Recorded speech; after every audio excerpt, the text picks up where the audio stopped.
Hi, Deb here, Traveling Psychic. So I wanted to do another 2 cards and a crystal for you guys today. It has been a wild and woolly day. It has been a wild and woolly week, and I think it's just Tuesday. But I just thought I'd settle down a little bit and breathe and invite you to do the same. So this is going to be a 2-decker. This is, I think, the ethereal deck. It's a Victorian deck, and then of course my favorite deck, the new Palladini deck. So I thought I would take a card from each one, and then I'm also going to be talking about Howlite. This is really beautiful. Sometimes people mistake it for marble, but it's not marble. So let's do this. Okay. All right, so move that over there. We have got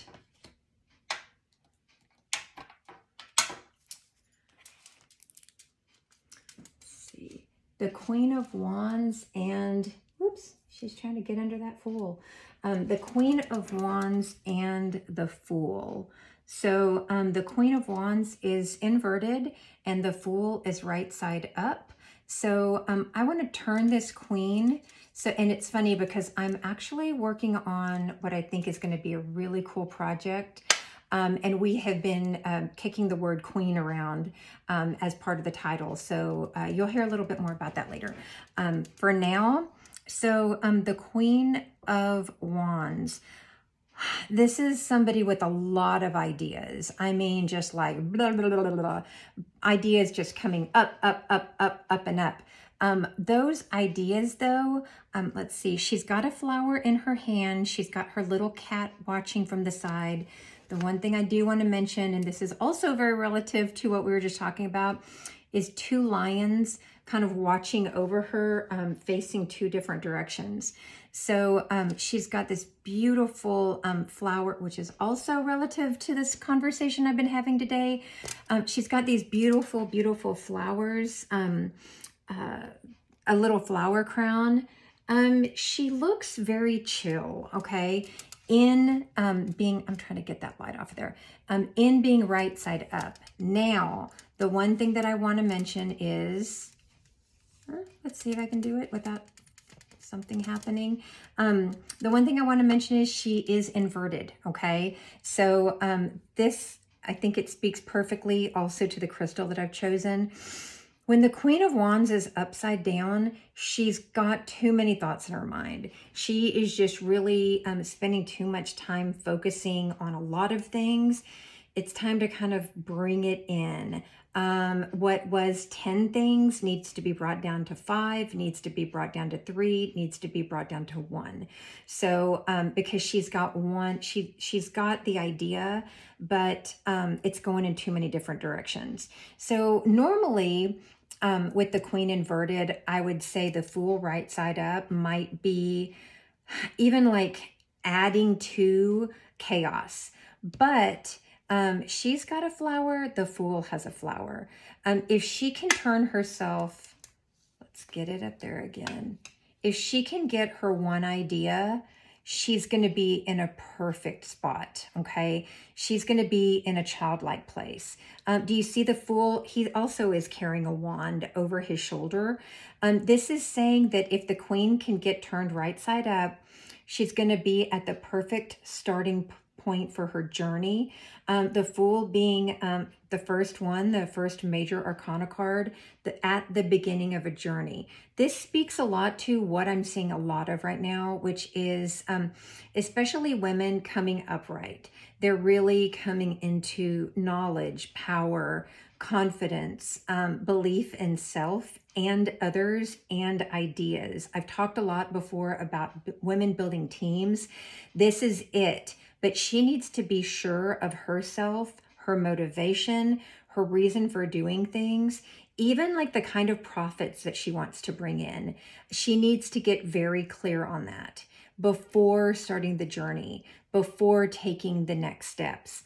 So what was a chaotic queen can be turned right side up with a little bit of calm, a little bit of balance to become that Fool, looking forward with curiosity. You know, what can I bring to others?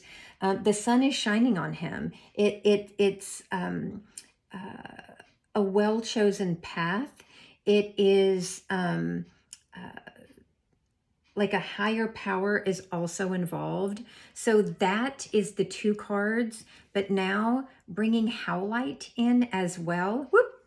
Howlite, quit trying to get out of my hand. Okay, so bringing Howlite in. Howlite is a calming stone. It's white and gray. I carry Howlite with me whenever I want to be very clear in my intention. I also carry Howlite when I want to be able to give myself that space to breathe, because sometimes I need Howlite whenever things looks like they could be topsy-turvy, right? But Howlite comes in, it's a great stone to have in hand as that extra calm, that extra, this even speaks to me as I am holding it about lived experience. This is bringing in your past experience, your past knowledge to current experience, to future experience. So Howlite is a really great stone for that. This one is the great size to be like a worry stone almost. It's flat on the back, but it does have a bit of a rounding on the top. Very smooth, always very cool. Howlite, if you leave it out for a minute and then pick it back up, it's going to be cool to the touch like a marble would be. But if you have it in your pocket, I mean, just like anything else, it's going to take on that warmth. And Howlite is going to show up as whatever you need. So it's really good transformationally in that way. It's got the little bit of gray. It reminds me a little bit of the black tourmalinated quartz that I also have shown in one of these videos. It's got the yin and the yang, but because it's not black, it's gray. It's a little bit more calm. It's a little bit more chill. And that speaks perfectly to this, who was an upside down Queen of Wands, getting turned right side up, really being able to bring her focus in for the journey at hand. So, okay, that is your 2 cards and a crystal reading for today. I am Deb, Traveling Psychic. I hope that you enjoyed that, and have a great day.